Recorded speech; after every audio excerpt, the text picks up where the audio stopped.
Coming up on episode 205 of Creative Writing, I'm talking about the end of a season.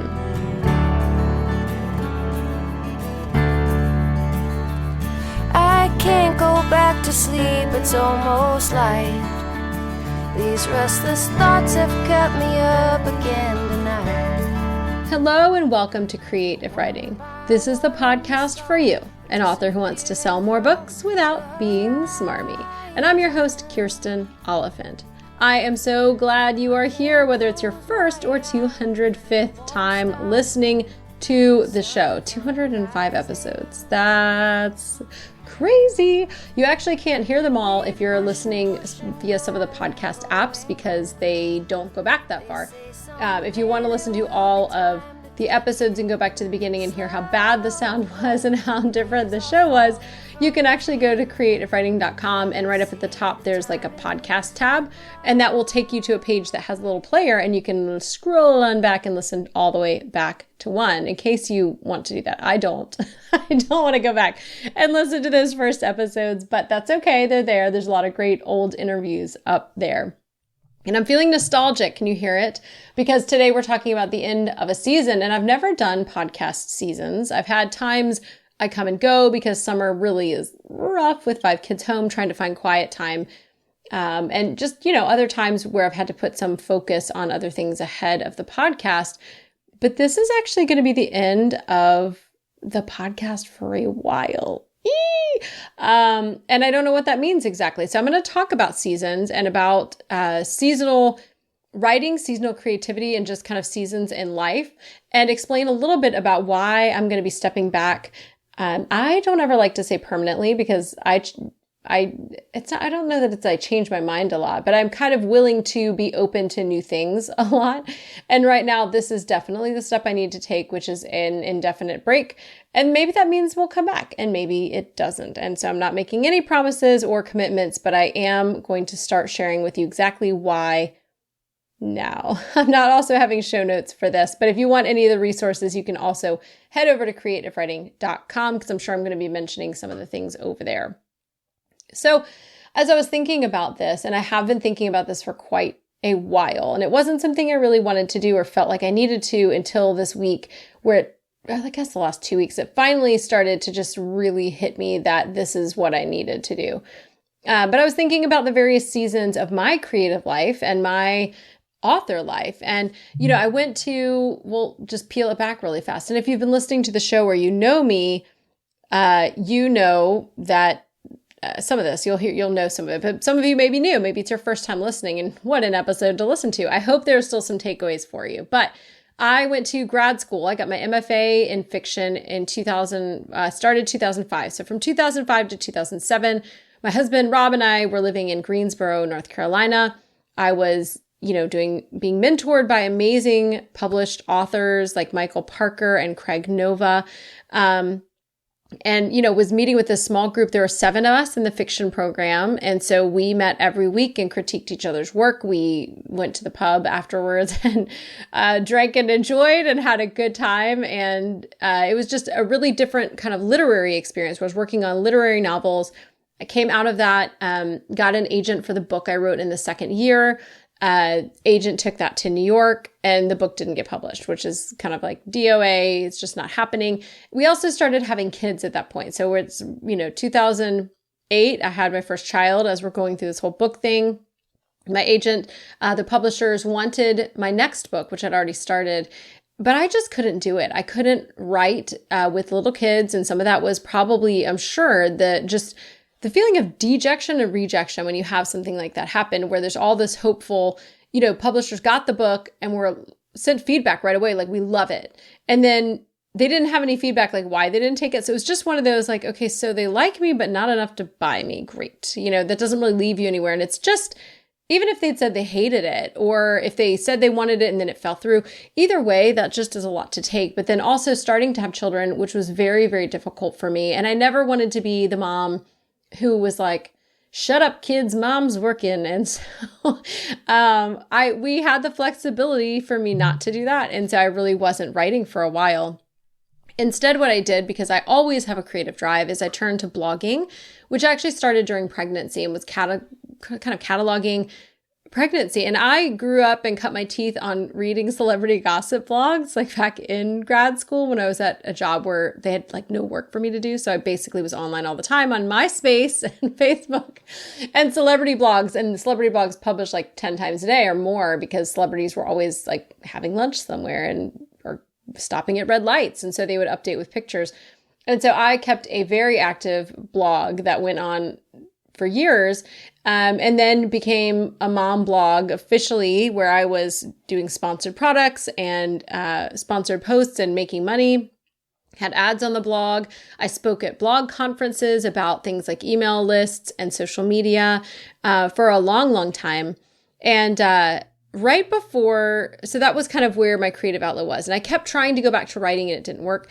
The next kind of season that happened after we lost my husband's mom, that just hit me really hard. And I really felt like God was telling me to pull back from everything. And so I'd been doing roller derby up until that time as well, from the years 2007 on, when I wasn't having a baby. So if I was having a baby, I was coaching roller derby. If I wasn't, I was playing. So I quit roller derby. I quit blogging, which was massive because I had been sending like weekly emails for something like 6 or 7 years straight. Once I had started my first email list, things like that. I quit everything and left some space. And I was really in a pretty depressive place, where I felt like I needed to pull back. I felt like that was the thing to do, but I also felt empty without things there and was really having a hard time with the loss of my mom-in-law. So when I had already signed up for this conference, and I went to it with a couple of friends, and while I was there, that's around then is when kind of this podcast idea kind of started forming. And I was at this place where I was like, I don't have anything. I feel like it's all been taken away. I needed to give it up, but what's left for me and what's next for me? And the more conversations I had with authors, I found that I had lots of insights for them and was helping people fix their Twitter. And I was helping people with Pinterest and all of these social media things that I'd picked up from blogging.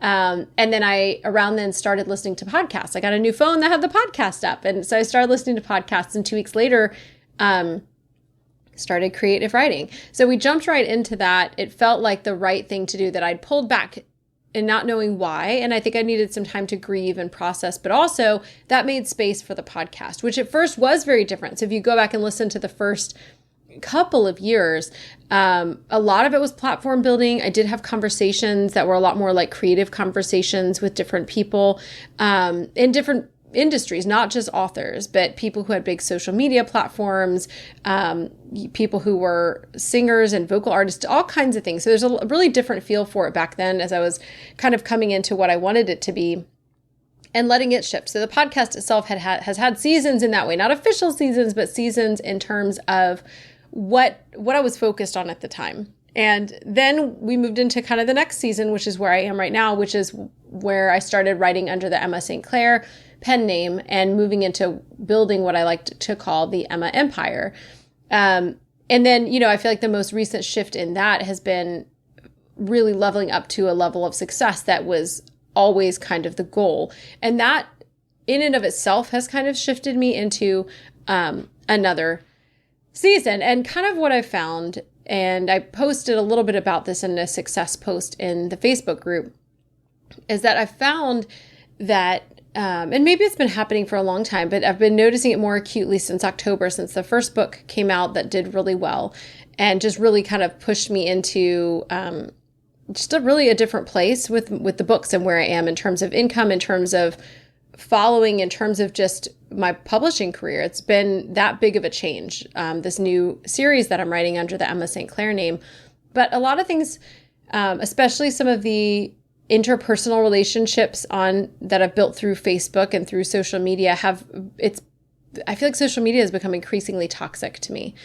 And I don't necessarily always like what I'm contributing to these different spaces. I'm tired of my own voice, of being a person. I am someone who teaches. Like I mentioned, back in the blogging days, I was speaking at conferences. I mean, I've probably spoken at, 20 different conferences, everything from Blogger Food to Mediavine, Publishers Conference to Blog Elevated. I've spoken at Social Media Day and Social Media Breakfast here in Houston. I've done a lot of virtual conferences as well. So I've been speaking because I love teaching, but I feel like this has just not been a very healthy thing for me. And so it's really become something that I've had to keep stepping back and paring back. And one of the things that I've always kind of prized myself on, or just it's really kind of just who I am, I guess. So I don't know if I prize it, it's just who I am, is being as transparent as I can and also not giving a bunch of BS. And that is who I am. And I know a lot of you guys appreciate that, but sometimes that transparency comes back to bite me. Sometimes I'm too transparent and sometimes I'm too honest, and I've crossed lines where I've been too honest, and that no BS approach has actually not been helpful to other people and has been more negative than anything else. And so during this time, I feel like since October, month by month by month, it's been increasingly, it's not been, like everybody's out to get me, because it's definitely not that, but there have just been a number of things. And as I was trying to kind of sit down and think about them, I was like, you know what, I would have to think really hard to make a list, because a lot of them I dealt with and then moved on. And I know they happened, but I'd rather not think about them again. Like, I don't want to make a list because I don't want to have to think, but every month there was something kind of blowing up. And most of it was private, where y'all have no idea, and I might have hinted to things, but it's just been pretty difficult. And some of it, again, was blowback on things that I have done or said, ways that I have interacted that have not been positive. And I've seen kind of the way that I have felt hurt and injured, and also ways that I have done that same thing to other people. And I do think there's some blowback from success that I've seen that with other people. And I haven't seen it to the degree that, I've had people reach out to me and say that they, as soon as they got successful, all of a sudden they started getting like a whole rush, like they might share about that success in another group, which is why I really kept a lot of the sharing to the podcast, which, has a decent listenership, and to my Facebook group, which is a pretty tight-knit community. I haven't gone and shared in like giant author groups or gone to be on giant podcasts, because I know that doing that can bring a target. And some of the authors I've talked to have received like a rash of 1-star reviews after sharing, or get messages saying, you're a terrible author, I write better than you. Like, literally, this is happening. I haven't had that kind of thing happen, but I do think that there is some degree of that, a little bit. And I can't control that. And I also don't know why some of these things have happened, but I can control what I'm contributing and what I've done. So I've taken some time to reflect. I actually took time off social media for the most part, like for the whole weekend, more than I ever have. And it was really refreshing. I moved Facebook from my phone, like on the home screen somewhere else, so I don't see those red notifications, and I just didn't even go on. I did go on to my reader group and to the creative writing group, but that was about it. And what that felt like was freedom. It felt really fantastic. And so I've been thinking about that. And then some more things blew up in my life related to all this stuff. Again, some of it is coming back on me and how I have been in ways that have impacted myself. It's me to blame. And then some of it is, who knows? Maybe it's related to success. Maybe it's all coincidence, but it continues to happen. And so being online has really, and being in all these groups and being, talking to all these different people about different things and having all these private messages that come through or that I send, I feel like it's just really become toxic. Both in what I'm experiencing and maybe even what I'm contributing as well in many ways. And so I am in a place where that just needs to stop. I've really, my most recent book launch has been my best, but I've been in this like really low place. Like I feel like I'm not able to enjoy the success because of all of this other stuff that is happening. And at some point, you know what they say, right? Like if you're surrounded by drama, where's the common factor? And so again, like I am being very reflective and thinking about, okay, where am I the common factor? I can't control everything out there, and I'm not saying that. But I am saying that I'm 100% looking at me first and what needs to change in my life. And really, this is what needs to change, is stepping back from a lot of areas. I've been joking lately with some of my friends, and you know who you are, about going into a cave and just not talking to people ever again. And I say joking, but like, that sounds great. Like a cave. Is there an Airbnb for that? Is there an Airbnb cave edition? I'm not sure, but I really just think it's time for me to pull back and continue on the Emma path and doing the things that I'm doing. But I don't want to be teaching right now. I don't want to be gathering more of an audience. I don't want to be putting and creating more content out into the world. I feel like it's time for me to stop that, at least for now. And that's why I'm calling this a season, the end of a season. It doesn't necessarily mean the end of the podcast, but I am going to stop the podcast, and I'm not making any promises that I will come back or when I'll come back. This has been a great space for me. The podcast has won a lot of awards for the best, or falling onto lists for the best podcasts for writers for years now. And I know I just love the community that we've built together. And I say we because the community, yes, I set the tone and built it, and it was a lot of hard work, but you guys are the ones contributing as well. So I'm not shutting down the Facebook group for creative writing.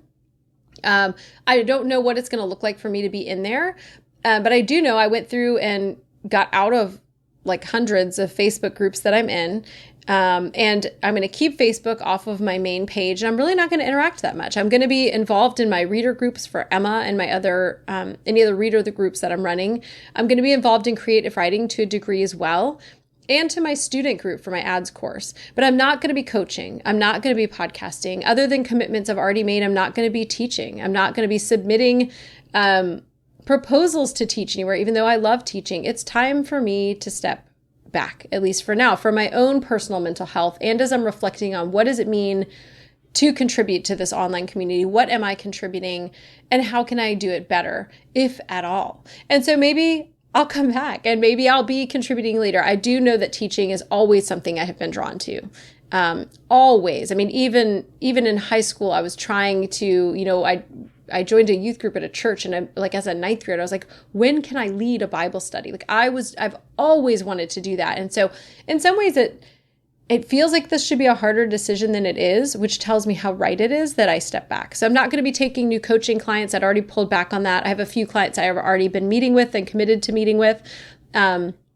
And so I'll talk to them individually, but I'm not taking on anybody new. My ads course is evergreen, which means it's always for sale. You can always go in there. The information is fantastic. And that's going to be open, and my student group related to that is open, but that's going to be about it. And I'm going to kind of play it by ear to see what this means long term for me. But I am going to be minimally present. I'm going to be on Instagram because that's been a place where I've grown a lot of my book sales. And I think it's episode 203. If you go back and listen, I talk about Instagram for authors. You probably have already heard it if you're a longtime listener, since it was just a couple episodes ago. But overall, I'm just really cutting out some things that I need to for now. And I don't know what the next season is going to be. I know that I'm going to focus on the Emma writing. I might be doing some writing as Sullivan Gray on Vella, which is Kindle's new serial platform.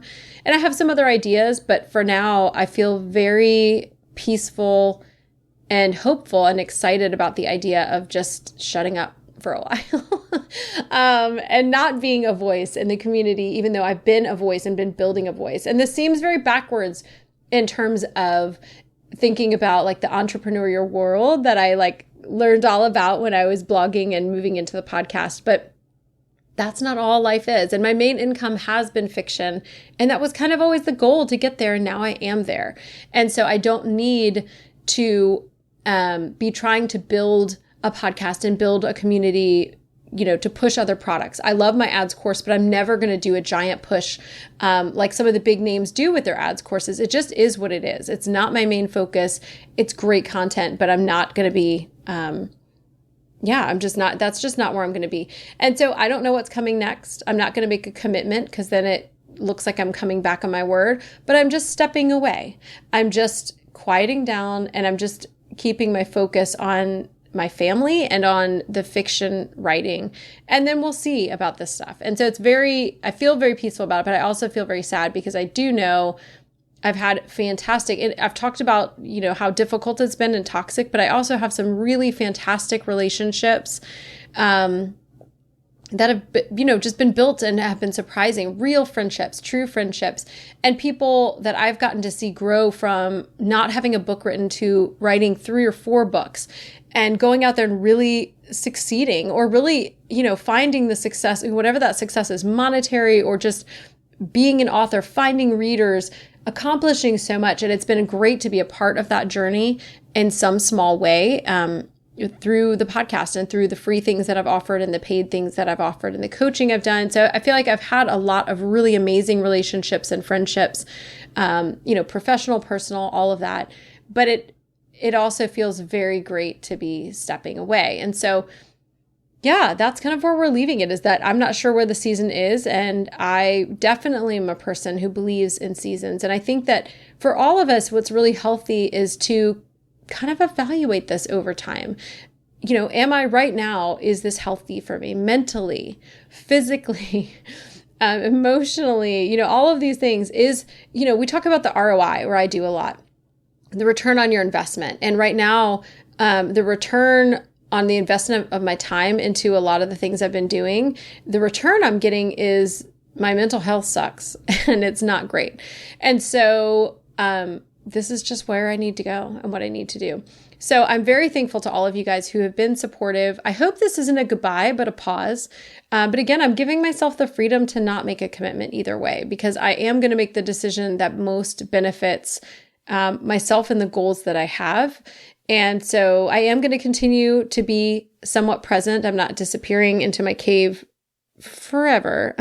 Although a cave does still sound really good, especially if it's like a cave near the ocean. Like, that would be great. So if you have a cave near the ocean, shoot me an email. So from now until I'm not sure when, we're going on pause. If you want to stay connected, again, I'm not shutting down the creative writing group, because I will say groups are a beautiful thing when they run well.